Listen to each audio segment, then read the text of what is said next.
এই যে দিদি শুনছেন?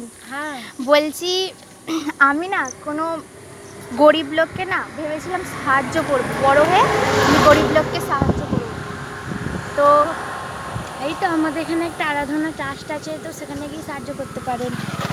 হ্যাঁ, আমি সাহায্য করতে পারি, কিন্তু একটা প্রবলেম হয়ে গেছে। আমি এখন বড় হয়ে গেছি, আমি বড় হয়ে দেখছি যে আমি না নিজে গরিব। আমি মাটির বাড়িতে জন্ম নিয়েছি, তো আমার কাছে পয়সা নেই। আমাকে দিন না কিছু পয়সা, পয়সা দিন আমাকে কিছু। আমি 20 টাকার ভিখারি, আমাকে দিলেই হয়। আরে প্লিজ প্লিজ কিছু দিন না।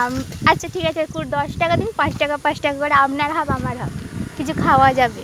আরে নিয়ম হচ্ছে আমি 10 টাকার ভিখারি, আমাকেই দিন, আবার আপনাকে কি করে দিই আমি বলুন? না না, আপনাকে দেখে তো মনে হচ্ছে বড় লোক। প্লিজ প্লিজ দিন না, দিন না আরে নিয়ে বিশ্বাস করুন আমার কাছে নেই। প্লিজ। হবে আমার হবে কাছে হবে। থাকলে দিলাম তো, বলুন।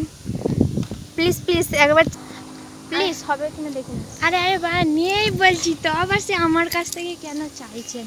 আরে দেখুন না প্লিজ প্লিজ। আরে নিয়ে, আরে বাবা নিয়েই বলছি তো।